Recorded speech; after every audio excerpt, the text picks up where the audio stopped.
Alhamdulillah, wassalatu wassalamu ala rasulillah, amma ba'd.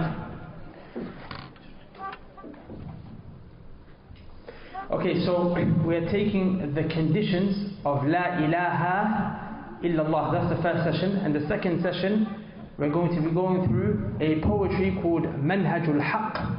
And this poetry is about 60-70 odd lines, going through the manhaj, the methodology of Ahlul Sunnah wal Jama'ah. So we've taken so far 3 conditions of La ilaha illallah. The first condition that we took was al-ilm, which is knowledge. The second condition that we took was yaqeen. The third condition that we took was ikhlas, sincerity. Inshallah ta'ala, today we're going to try and take the remaining conditions. There are 7 conditions of La ilaha illallah, but some of the ulama, such as Shaykh Ibn Baz, made it 8. And we're going to go through 8. The 8th one is just an addition, that what it does is, if you don't include the 8th one, it still falls under one of the other 7. But I like the fact that the Shaykh, he made it separate, because it allows you to look at La ilaha illallah from a different angle and a bit more detail. So we're going to go through 8. So inshallah we're going to try and finish all 5 today. Alaykum salam. So the 4th condition, because we've done 3, the 4th one is sidq, truthfulness. La ilaha illallah, it requires truthfulness. And like we said, a condition, assalamu alaikum, is something that comes before the action itself. So the sidq needs to be there before you even say La ilaha illallah. Now sidq, we said it means truthfulness. What is the evidence that it's required for your La ilaha illallah to be accepted? There's a hadith in which Al-Bukhari, Muslim, recorded where the Prophet sallallahu alayhi wasallam said, "Ma min ahadin yashhadu alaykum, ma min ahadin yashhadu an la ilaha illallah wa anna Muhammadan Rasulullah sidqan min qalbihi." There is not a single person, the Prophet said, who bears witness La ilaha illallah and that Muhammad is the messenger of Allah. Sidqan, he does it with truthfulness. Min qalbihi, from his heart. Illa harramahu Allahu ala nar, except that Allah, He makes him haram for the fire. The fire is haram for you now. That's if you come with truthfulness when you say La ilaha illallah.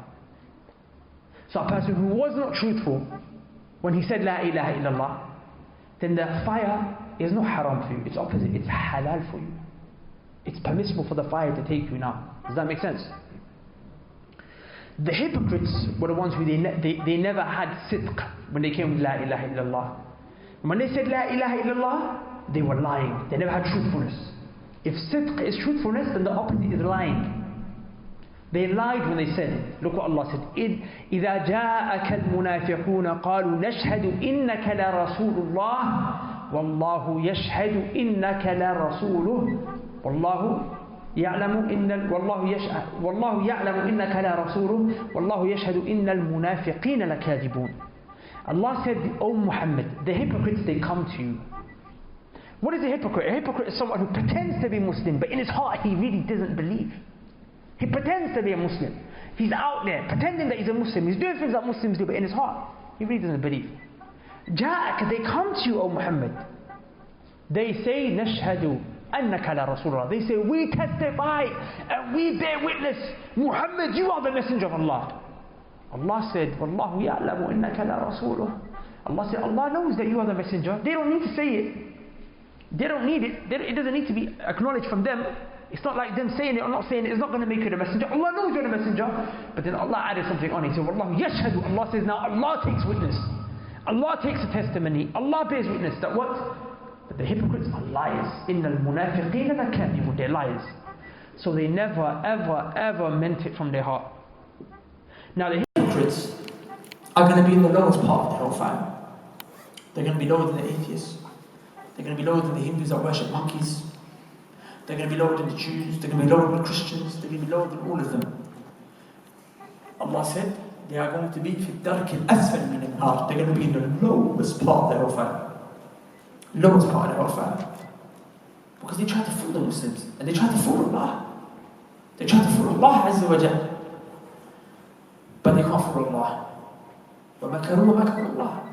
They plan, but Allah Azza wa Jal also plans. So, here's a question though. I don't think anyone here is a hypocrite. But we come with characteristics of hypocrisy. We come with characteristics of hypocrisy. From them is the fact that we're lazy when it comes to salah, especially salah in the masjid. And generally we're lazy when it comes to salah. Allah Azza wa Jalla said about the hypocrites, إِذَا قَامُوا إِلَى الصَّلَاةِ when they stand up for the prayer, قَامُوا كُسَالَى they stand up lazy. If you ask him, yo, there's a party, or let's just say he's a guy who doesn't even go party. Let's just say he's a guy who doesn't even go party. He's even a practicing brother. But if you tell him, Akhi, let's go out to eat, he's ready.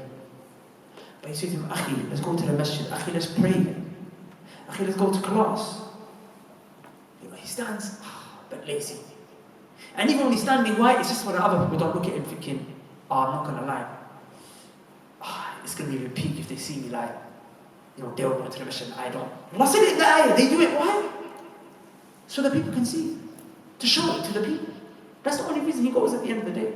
You tell him, Akhi, let's go play a game of football. Akhi, let's go to the gym. Let's go out for a bite to eat. He's there. When it comes to the masjid, when it comes to a class, he's lazy. This is a sign of hypocrisy, because if you're already truthful in your heart, then you'll be running. How is it that a believer, he doesn't want to stand to pray? How is it that a believer doesn't want to come to the class? How is it a believer, he doesn't want to pray the night? How? It doesn't make sense. If he really has iman, he loves this. This is his everything. But like for the one, there is elements of hypocrisy in his heart, what will he do? He'll try to ward it off. There are other characteristics of hypocrisy as well. Allah Azza wa Jalla. The Prophet sallallahu alayhi wa sallam said the hadith عن عمرو بن عاص رضي الله عن عبد الله بن عمرو بن عاص رضي الله عنهما, where the Prophet sallallahu alayhi wa sallam said أربع. There are 4 characteristics. That are the characteristics from nifaq. 4 characteristics that are the characteristics from hypocrisy. From them, the person, whenever he speaks, he lies. إذا حدث كذب. He speaks lies. He has to speak lies. He just can't be truthful. إذا أعهد غدر. If he makes a promise, he deceives. If he makes a promise, what does he do? He breaks the promise. These are signs of hypocrisy. These are signs that are specific to people who when they say, look at me, I'm a Muslim, they don't really mean it. You might mean it, but you might have these signs in them of these evil people. And if that is in you, you need to find hard to get rid of it. وَإِذَا عَاهَدَ غَدَرَ. This one here is important. وَإِذَا خَاصَمَ فَجَرَ. وَإِذَا خَاصَمَ فَجَرَ. This is relevant. Because a lot of brothers, we have a jahiliyyah and we try to fix up, we come to a better path, we can stop lying, we can stop breaking promises. But this one's a bit hard to get rid of. وَإِذَا خَاصَمَ فَجَرَ. What does that mean? When he gets into an argument, he goes mad. He gets into a dispute, he loses it. You think, what happened, Akhi? What happened to the Kufi debate? No. Who does my man think he is? Akhi, I heard it, but what just happened? He can't be in an argument except fajr. He just starts to lose it. In that situation, you can't tell the difference between when he was on deen and when he's off deen. And the sisters are the same. You see the sister? She starts practicing. She's wearing niqab, munaqqaba, muhajjaba, jilbab. Yeah, she's Allah mabarak right there, praying the night prayer, seeking knowledge, coming to the hospital. When she gets into an argument, she loses it, starts swearing, cursing. And she's not swearing, she's acting out. And you can have an argument and a dispute, no problem. You keep it, keep it civil. You might get a little bit heated. Akhi, I don't like the way you're speaking to me. Akhi, please allow it. And I'm saying, it's a level, it's acceptable, but then you start losing it. No, there's a characteristic from the characteristics of hypocrisy, brothers. Sisters, we need to work hard to get rid of these things. These are inside of our heart, We have to cleanse our heart. And these are things, by the way, they test how strong your la ilaha illallah is. The more strong your understanding of la ilaha illallah is, the better you'll be able to stay away from these issues. I'll tell you something. There was a brother in Medina University. He got into an issue with a brother in the Prophet's masjid in Medina. This brother was from Jahiliyyah, right? He was from the streets. One American brother. He's from the streets. Now he's in the Prophet's masjid, he's studying in the Masjid Nabawi. He sees another brother who's studying in Masjid Nabawi. What does he do? He gets into an argument. He slapped him in the Prophet's masjid. Sallallahu alayhi wa sallam, in his masjid. وَإِذَا خَاصَمَ فَجَرَ. He got into an argument and he transgressed the bounds. Doesn't make any sense. Rather, the believers, how are they? Muhammadur Rasulullah. Allah said, Muhammad is the messenger of Allah. وَالَّذِينَ مَعَهُ أَشِدَّاءُ عَلَى الْكُفَّارِ رُحَمَاءُ بَيْنَهُم. They are harsh when it comes to kuffar. Even with the kuffar, you don't tell a kafir, shut up, you don't slap him in his face. The point is, they're harsh with kuffar. Like amongst themselves, رُحَمَاءُ بَيْنَهُم. They're merciful amongst themselves. Not slapping each other, disrespecting each other. Does that make sense? Good. Question. How can you test how truthful you are when it came to La ilaha illallah? Sidq. Because I don't think anyone here is going to say, listen bro, I'm a liar when I say La ilaha illallah. But like Imam Qurtubi says something powerful, and I want you all to write this down. If you don't know Arabic, write it down in transliteration, meaning you write the Arabic and English wording, because I want you all to remember this. The statement is very, very, very powerful. He said, Lisanul Hal. So you write that L-I-S-A-A-N. Lisanul Hal. Lisanul Hal. أبلغ. Lisanul Hal. أبلغ. Lisanul Hal. أبلغ من اللسان المقال. من اللسان المقال. من اللسان المقال. لسان الحال أبلغ من اللسان المقال. ها؟ لسان الحال أبلغ من اللسان المقال. صحيح. لسان الحال أبلغ من اللسان المقال. The tongue of your situation is greater than the tongue of your speaking. Basically what he's saying is actions speak louder than words. But it sounds better in Arabic. I'm going to memorize this statement. Because actions speak louder than words. Who told us that? Some kafir called Alex. Some nitty called Samantha could have told you that. But what for us, we want to have a scholar as a reference for everything we say. Actions speak louder than words. This is from our tradition. 800 years ago, scholars were saying this. So whenever you can find a statement, take it from the scholars. Not from Samantha the Nitty. You understand? Don't worry, I know you're not friends with Nitty. Imran. Yeah. Imam Qurtubi. Imam Qurtubi. Rahimahullah ta'ala. So, he said, actions speak louder than words. So how can we test if we're truthful when it comes to La ilaha illallah? We're going to look at your actions. What type of actions? We're going to look at your actions when Allah tests you with difficulty. We're going to look at your actions when it hits the fan. We're going to test your actions. We're going to look at your actions. We're going to examine your actions. When I say we, I don't mean me as in you do it yourself. You examine your own actions. I'm not here to judge anyone. I'm not here to examine no one. I'm going to examine myself. Right? What actions when you're in time of difficulty? Look at this ayah. The Sahaba came to the Prophet ﷺ because they were being tortured. That was the difficulty they were facing. Khabbab ibn Arat radiallahu anhu came to the Prophet ﷺ because they melted his back with charcoal. They put embers, charcoal on the ground, they lit it on fire, and they lay his back bare on it. And his back started to melt. And then when his skin started to melt, that skin is what put the fire out. They didn't put the fire out. His skin melted and put the fire out. That's how they were tortured. It's not a fire that burns you like that. It's slow, like fire. It melts your skin. So he came to the Prophet ﷺ. He showed his back. Like he's like kind of like, what's going on here, Rasulullah? We're following you. Like we want Allah to just take this pain away. Why is this happening to us? Allah Azza wa Jal, He gave the believers an explanation as to why this is taking place. Why they're being tested in this way.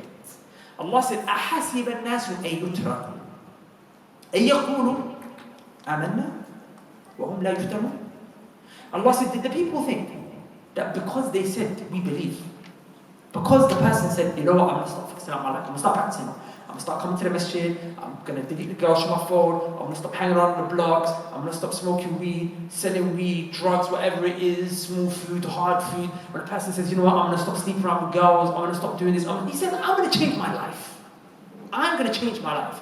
Amen. We believe now, we're believers now. We believe in Allah Azza wa Jal. So Allah says, did they think that just because they said that, just because they made that change, وَهُمْ لَا يُفْتَنُونَ, that they are not going to be tested now? That they are not going to be tested? They are not going to be subjugated to fitna? What did Allah use to describe the word test? Because Allah could have said ibtila. Allah could have said ikhtibar. These are words for test. But again, Allah said fitna. Yaftanun, from fitna. Why did Allah use the word fitna? And this is where we have to look at some of the beauty of the Arabic language. You see the word fitna? It describes a process of how to purify gold. You know gold when it comes out of the ground. You guys know gold comes from the ground, right? Put your hand if you didn't know. It's Jesus is. When gold comes out of the ground, it's in something called a golden ore. It's in a gold ore. And it doesn't look beautiful, it doesn't look shiny, it looks very dirty, it looks very filthy. So you have to purify the gold. How do you purify the gold? You put it in a furnace and you burn it at a very high temperature. And when you burn the gold, you have to, it's not normal heat, it's not a normal fire. You have to make the temperature very high. Then what happens? All the filth around the gold starts to disappear and gets burnt away. And what's left is a beautiful, shiny, precious metal. If the gold doesn't get burnt, it doesn't look beautiful. It needs to be burnt in order to make it look beautiful. Fitna to the Arabs is what you call the process of burning gold. Fitna to the Arabs is the process of burning gold. Why did Allah choose that word to describe you and me when we get tested? Because me and you also, we come to Islam, we say, Amanna, we believe, Ya Allah. So we are like that gold. But we have that filth still around us because we just came out of Jahiliyyah. Or those who are reverts just came out of, they just came out of doing all of shirk and kufr and filth. And we came from so much filth. It's still around us. We're not like a child who was raised upon purity. So we're not going to overnight transform. But Allah wants me and you and that child who never saw fitna, who never saw filth, Allah wants me and you to be the same. So what does He do? He helps us a little bit. You know what He does? He tests us. He puts us through difficulty. Allah, He turns the heat up. He turns up the heat. And sometimes that heat, it burns. Sometimes you're thinking, yo, how is this happening? How am I going to get away out of this? That he could be jail. That he could be, financial troubles. That he could be problems in the streets. That he could be, family troubles. That he could be heartbreak. That he could be even psychological. That Allah will just put the heat on. But what is He doing? He's burning. He's putting that heat on what? To burn away the filth. Because imagine you've got an anger problem. How will you ever fix that anger problem unless you're put in a situation where it's going to lead to you becoming angry? Imagine no one ever annoyed you. You've got this anger problem, I got this anger problem. It's going to stay there forever. But Allah wants to get rid of it. So Allah's going to put you in situations to make you angry.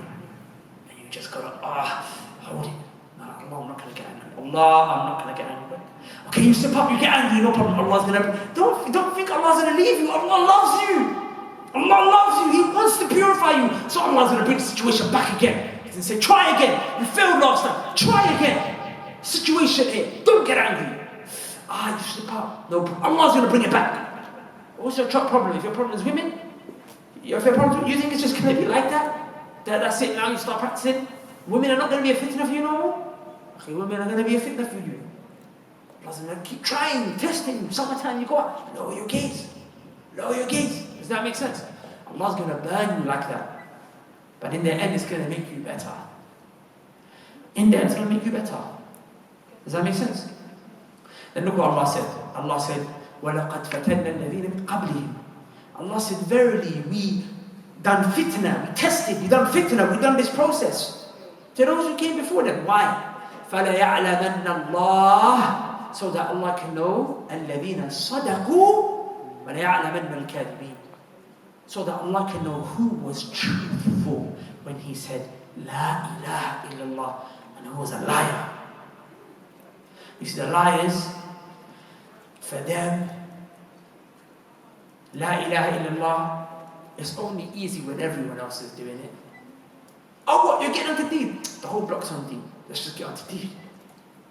Some place in South London, if you don't become a Muslim, there was a time, back when I was young, when I was 16, 17, you might get stabbed if you don't become Muslim.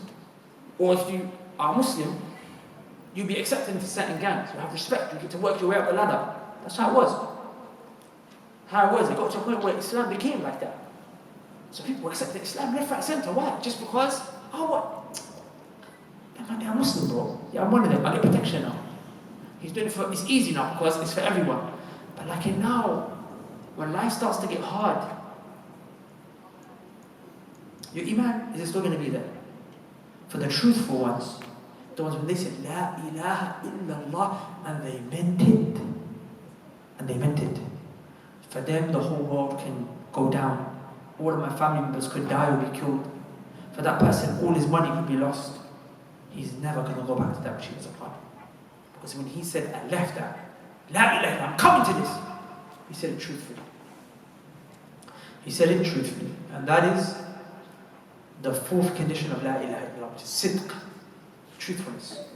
So the first condition, ilm, knowledge, it takes away ignorance. The second condition, which is certainty, it takes away doubt. The third condition, which was sincerity, ikhlas, it takes away insincerity, showing off. The fourth condition, which is sidq, truthfulness, it takes away lying. The fifth condition is love, and love takes away hate.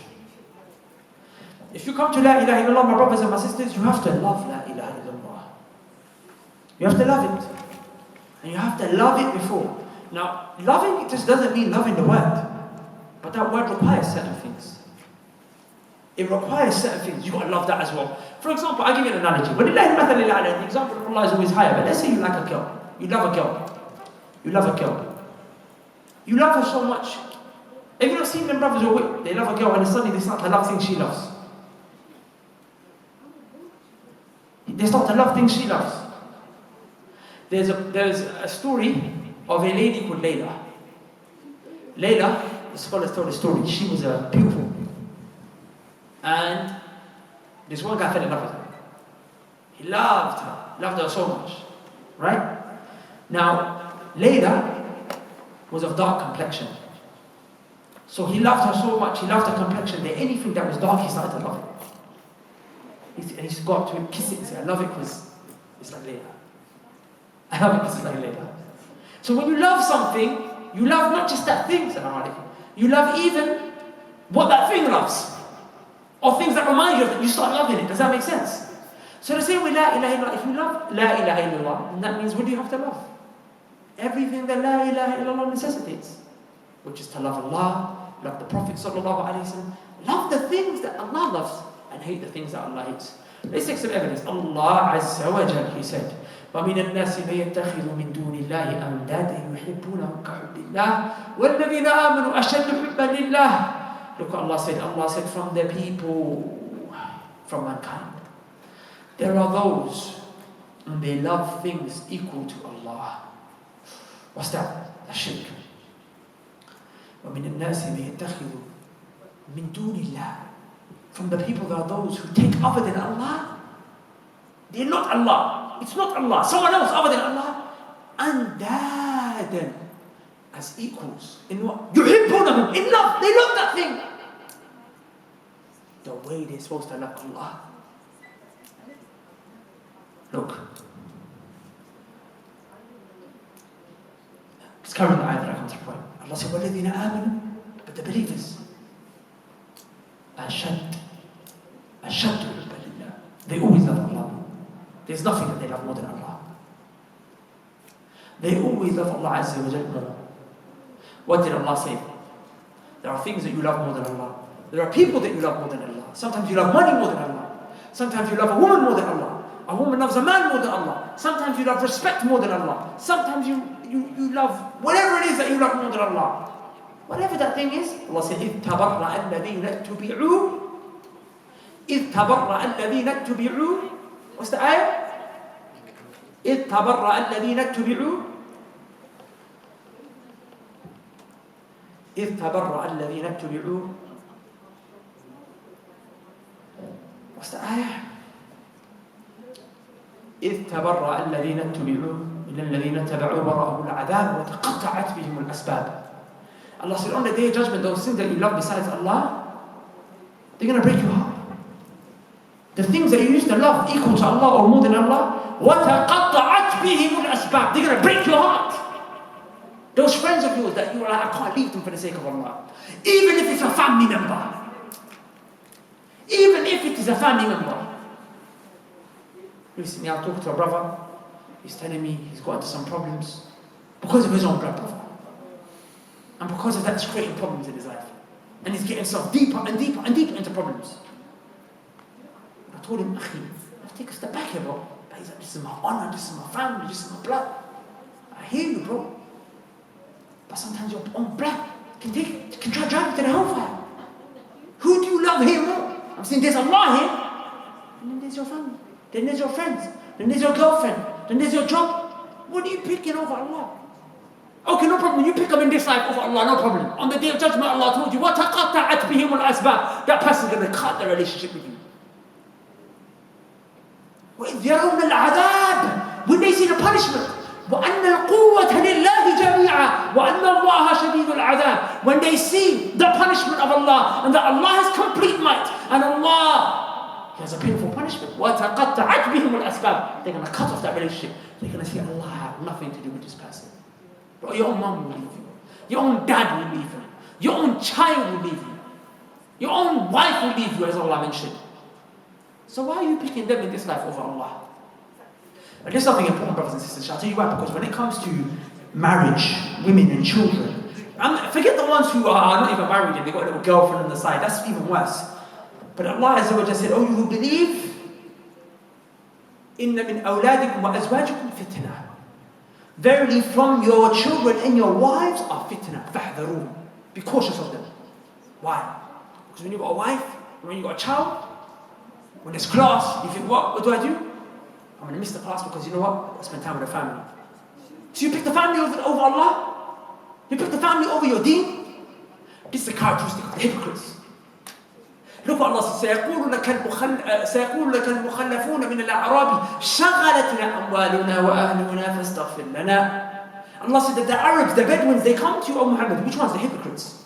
شغلتنا, they said we became busy. They were supposed to go out in the battle. They were supposed to fight with the Prophet ﷺ in the battle of Tabuk. They came to the messenger when he came back from his battle. They said, شغلتنا أموالنا وأهلنا فاستغفر لنا. They said, we became busy, O Messenger of Allah. You know, we got wives.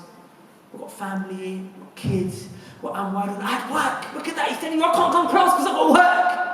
I've got work, I can't make it. I'm unwired now.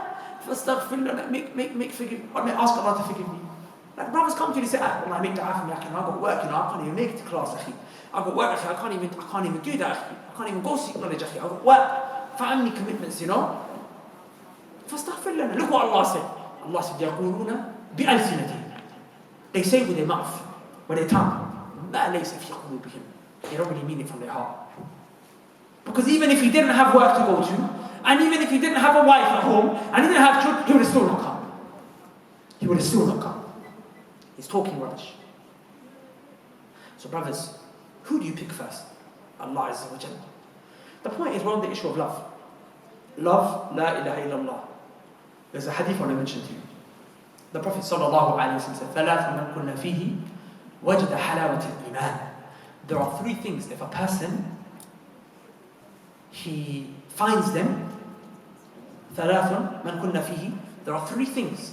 If you find that they are inside you, وَجَدَ حَلَاوَةِ الْإِيمَانِ. Now you found the sweetness of Iman. Three things, if they're inside you, now you found sweetness of Iman. Brothers, what is sweetness of Iman? Well, I can't tell you if you haven't tasted it. It's one of those things you have to experience. Sweetness of Iman is ecstasy. You know what sweetness of Iman is? is the whole world is crumbling around you, but you're still smiling and your heart is still content and you're happy because you find happiness in enjoying Allah Azza wa Jalla.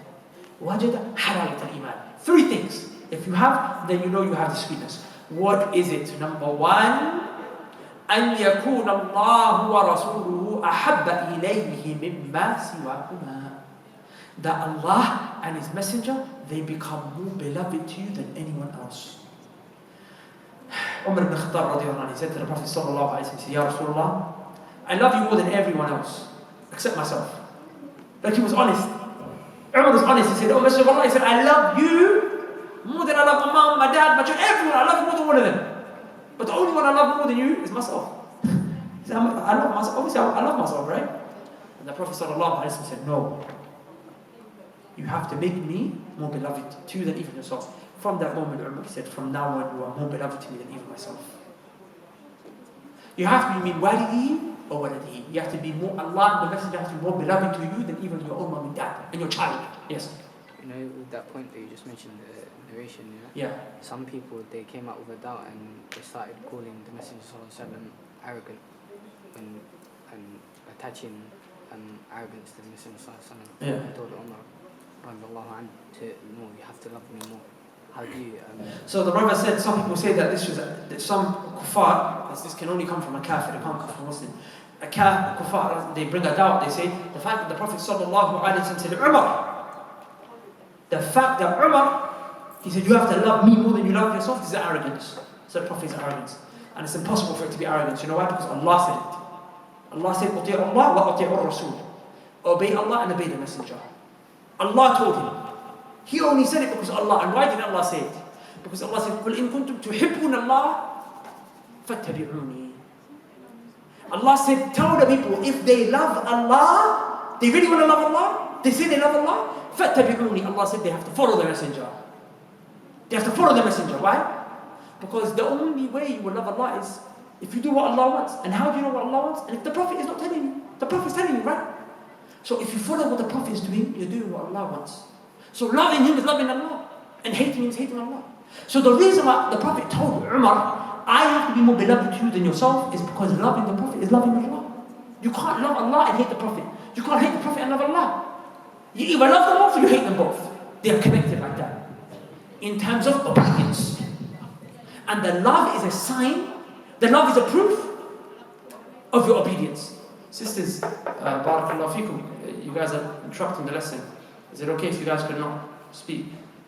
If you want to, just please quietly or outside the masjid, because there's a death going on. Are you with me, yeah? So anyway, back to the point, take the question at the end inshallah, yeah? Back to the point, the first thing is أن يكون الله ورسوله أحب إليه مما سواه. That Allah and the Messenger have to be more beloved to you than anyone else. That's the first thing.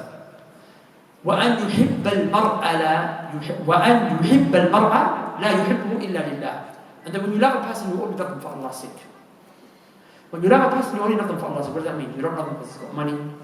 You don't love him because he's got wealth. You don't love him because, you know, you have hobbies that you're similar in. He plays football, I play football. He goes gym, I go gym. He's got a good job, you know, me and him can work together. You don't love him for those reasons.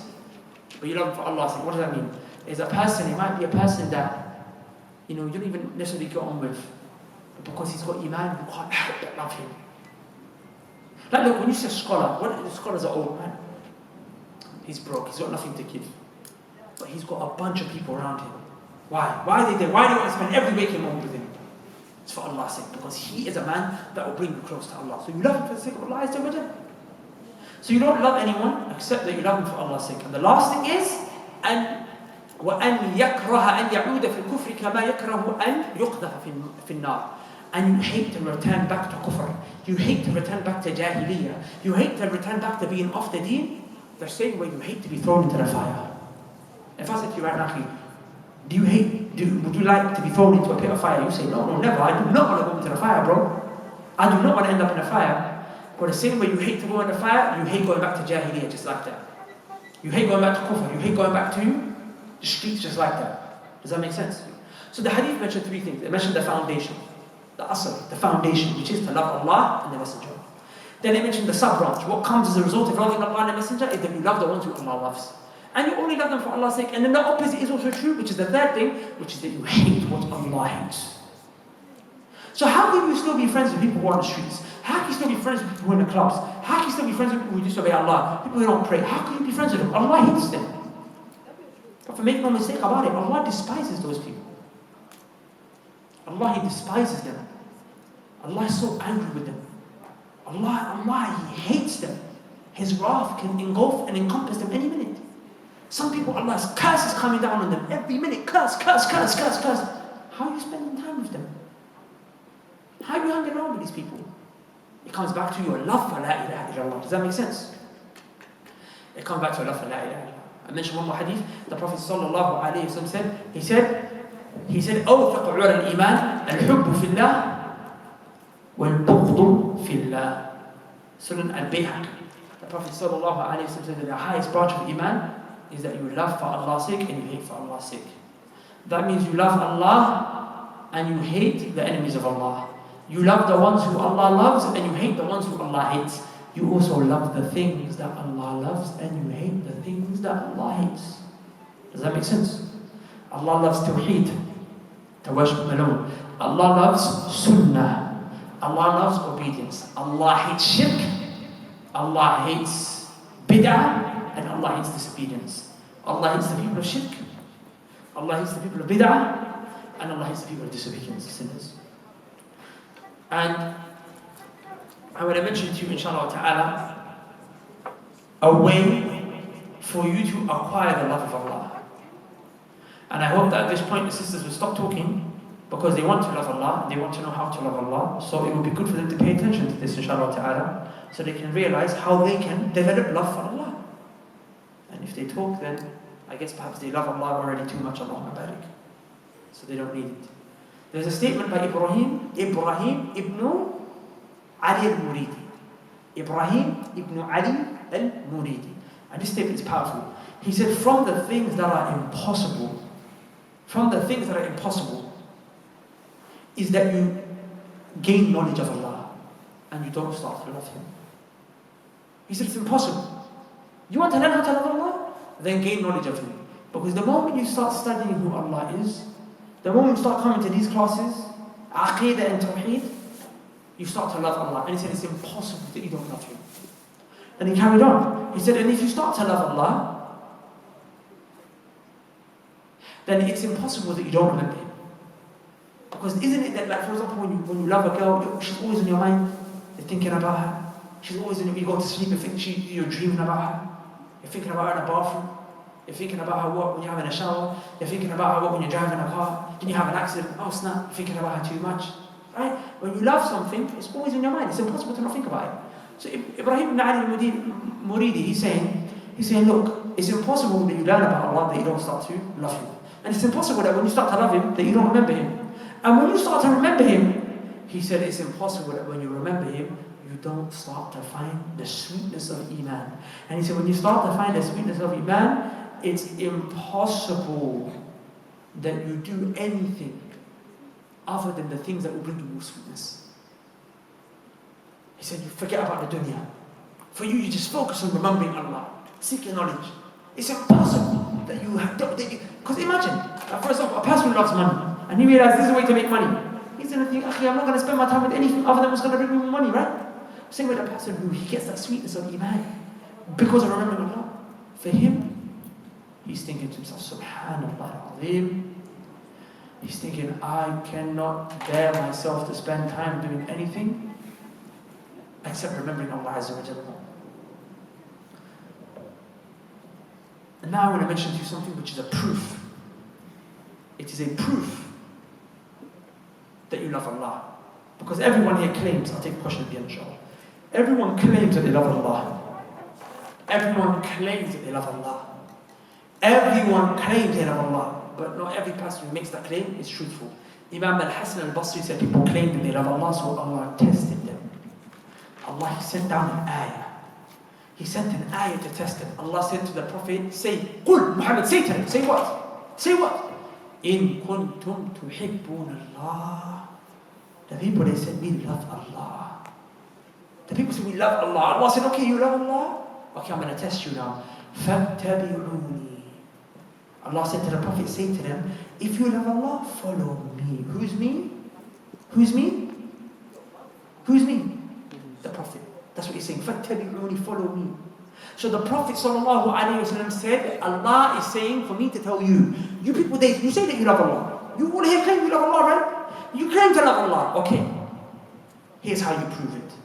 Here's how we'll test you. فَاتَّبِعُونِ, follow me, follow my sunnah. Allah said that this is the yardstick to measure if you truly love Allah or not. The ones who love Allah, they follow the Prophet. And the ones whose love of Allah is weak, it's low, they struggle to follow the Prophet ﷺ.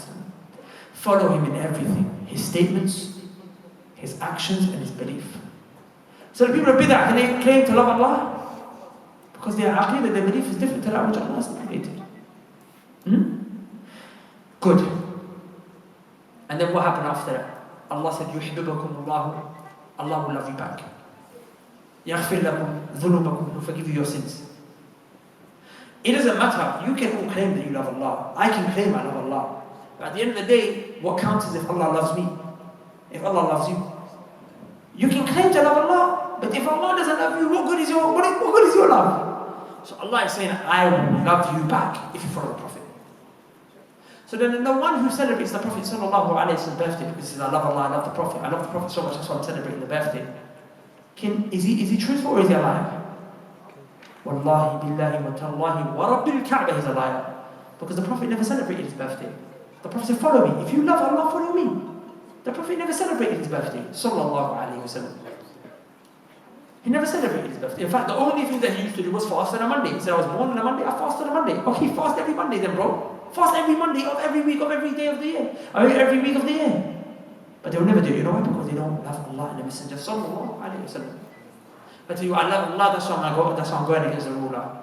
I love Allah, that's why I'm going against the ruler. I love Allah, that's why I'm protesting in the streets. That's what I think, that's why I'm against the ruler, the Muslim ruler. And we see the Prophet sallallahu alayhi wa sallam said, he said, السَّمْعِ وَالطَّاعَ وَإِن تَعَمَّرَ عَلَيْكُمْ عَبْدٌ. Hear and obey Allah even if a slave is placed in authority over you. Why? A slave doesn't have the right to be a ruler. He has to be a free man. That means if the slave got into power, he only got in there by spilling people's blood, raping, stealing, looting people. He ripped them, he took their lives away, and then he overthrew them. That's the only way he could get into power, because no one else would let him. He's not allowed. He has to be a free man. So this slave got into power over the Muslims. The Prophet said, "Sabbi wa hear and obey, even if he's a slave."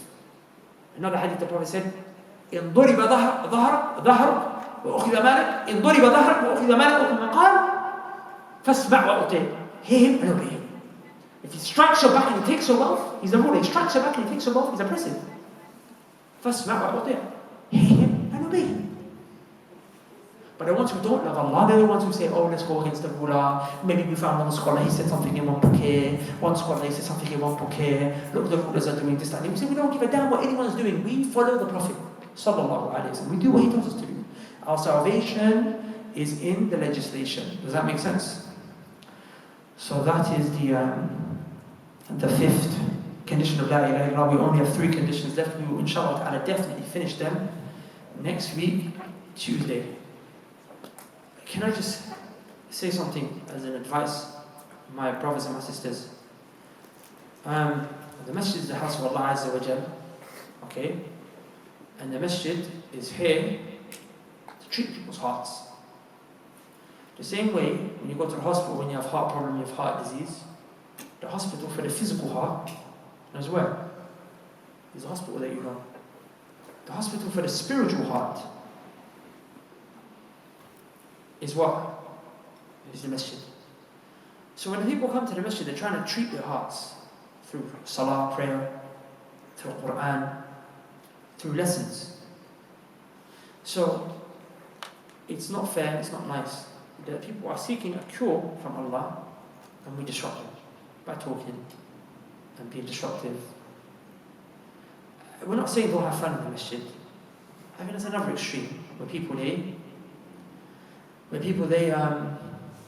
shout at youngsters, you know, when they want to come to the masjid and they have a good time.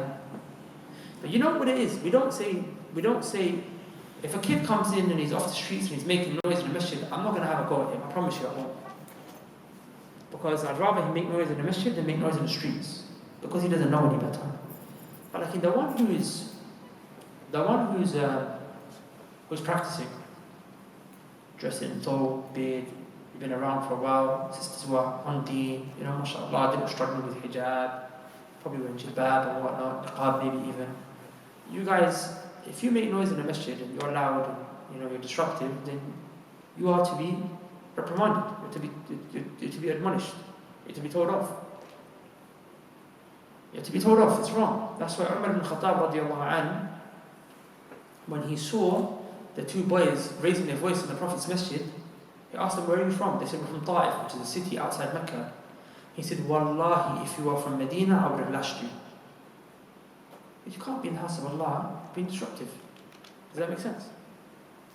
Because they were not from Medina, and people in Medina are more practicing, because that's what the Prophet was, sallallahu alaihi wasallam, that's what the companions were. He said, I'll let you off. From the signs of the Day of Judgment, the Prophet sallallahu alaihi wasallam said, from the signs of the Day of Judgment is that the voices will be raised inside of the masjid. Now, some of you might not be sitting here raising your voice to the point where you're screaming, but when there's a lesson going on, you might not be screaming, but when everyone else is silent and you're talking, you are raising your voice to a level where it's disruptive now. So now you are being disruptive, you are raising your voice. There's levels, right? When everyone's kind of talking, no problem, you can talk as long as you don't shout and scream.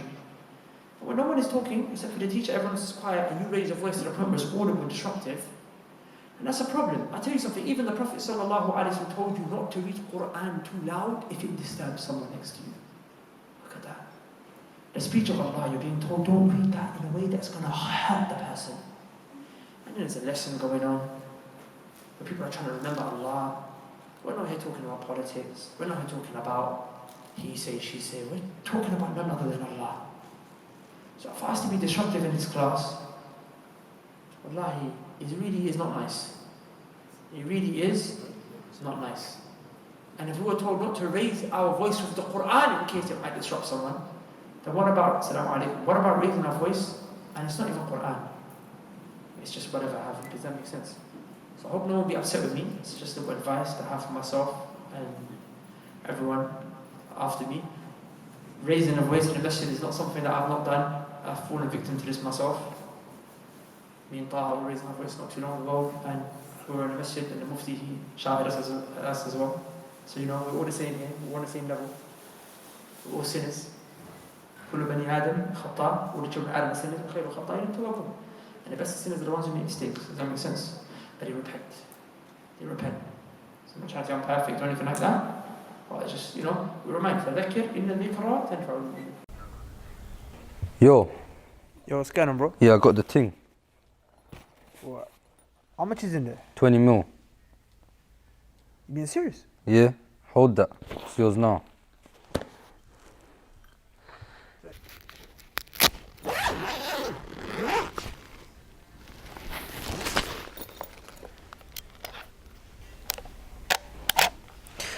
You guys are probably wondering how this dusty looking camera is worth 20 mil. Let me break it down for you. About 6 years ago, some brothers and sisters gave us about £600 in order for us to purchase this camera to make da'wah videos. 6 years later, alhamdulillah, we made well over 1,000 videos and we reached over 20 million plus views on YouTube alone without taking into account all the other social media platforms that we're on. So those people at the time when they gave that money, I don't think they had any idea that £600 that they gave was gonna go towards a camera that would reach 20 million people who watch videos and they changed their lives after having watched them, who watched these videos and started praying, who watched these videos and accepted Islam. Can you imagine if they were sincere, the kind of reward that they're gonna get on the Day of Judgment, inshallah ta'ala? But now here's the issue. This camera is 6 years old. I mean, there's cracks in it, it's breaking, it's well past its sell-by date. We're trying to take things up to the next level. In order to do that, we need a new camera. In fact, we need more than one. We need more equipment. We need to actually hire a bigger media team. But all of this stuff, it comes with expenses, it comes with costs. And over the next 6 years, inshallah ta'ala, we're looking to reach well over 20 million people. Now look, I'm gonna be direct with you. I'm about to ask you for some money to put towards the da'wah for the sake of Allah. But before I do that, I wanna tell you some figures, some statistics to show you the kind of reward that you might be looking at, inshallah, if you come with sincerity and the donation. Just take a look at the kind of numbers we have over the last 90 days. Over the last 90 days, we received over 1.4 million views on our YouTube channel alone. That's 466,000 views every 30 days. That's 15,555 views per day. That's right. You could be in your sleep, sleeping 6, 7, 8 hours a day, however much you sleep, and you're just earning a reward, inshallah ta'ala. Why? Because you gave a bit of money that went towards a very big project. Now, with that 15,000 odd views a day, if you average that out across 6 years, which is the lifespan of this camera, do you know how much reward that is, inshallah? That's 34,065,450 views. I don't know about you, but that kind of reward, I need that in my life. This is not the kind of opportunity that we should be passing up, especially if you've got sins. The Prophet ﷺ said that giving charity wipes away sins the way that water, it extinguishes fire. So look, say no more, inshallah ta'ala. I don't feel like I should have to convince you towards giving to a project like this anymore. If you want that kind of reward, you want the da'wah to spread, you want la ilaha illallah to spread across the internet, inshallah ta'ala, then you want to give at the link below to this project. Assalamu alaikum. Peace. Remember, 20 mil, yeah? And that's on YouTube alone.